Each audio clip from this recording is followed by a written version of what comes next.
Бірінші сәуірден бастап нелер өзгереді? Тезірек көріңіздер. Сәлеметсіздер ме қымбат көрермен, біздің арнамызға қош келдіңіз. Әлемде және Қазақстанда болып жатқан жаңалықтар ең біріншілерден болып біліңіз келсе арнамызға жазылып лайк басынпаңыз. Бірінші сәуірден бастап не өзгереді? Бірінші сәуірден бірінші сыныпқа құжат қабылдау басталады. Биыл бірінші сыныпқа өтініш қабылдау бірінші сәуірден басталып 2024 жылдың 31 тамызына дейін жалғасады. Республиканың кейбір заңнамалық актілеріне білім беру, тәлімгерлік және балалар қауіпсіздігі мәселелері жөніндегі заңына сәйкес лицейлер мен гимназиялар бірінші сыныпқа қабылдау кезінде емтихан өткізуге тыйым салатын ереже енгізілді. Барлық балалар дайындық деңгейіне қарамастан тең мүмкіндіктерге ие болады. Бұл бастама тестілеу мен әңгімелесуге байланысты бірінші сынып оқушыларындағы психологиялық қысымды азайтуға бағытталған.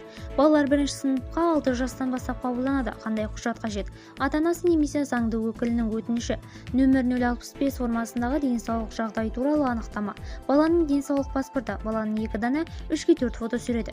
Өтініш демалыс және мереке күндерін қоспағанда дүйсенбіден жұмаға дейін қабылданады. Жаңа оқу жылында бірінші сыныпқа 370 мыңнан астам бала барады деп күтіліп отыр. Қазақстандықтарға қазанда тікелей ұша алады. Ақтөбеден Қазанға әуе қатынасы жаңартылады.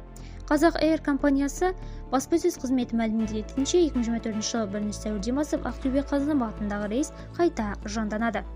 Ақтөбеде 1 сәуірден бастап зейнеткерлер қоғамдық көлікте тегін жүреді. Осы уақытқа дейін мұндай жеңілдіктер тек соғыс ардагерлері мен оларға теңестірілген азаматтар және бірінші-екінші топтағы мүгедектер пайдаланып отырған еді.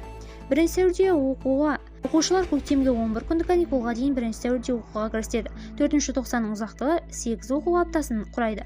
Сондай-ақ 25 мамырда қорытынды шығарылып, оқу жылы аяқталады. Видеомыз кеңінен таралу үшін және барша қазақстандықтар хабардар болу үшін лайк басып жақындарыңызға таратуды ұмытпаңыз. Алайда жақсылық тарату оны жасаумен тең екенін ұмытпайық.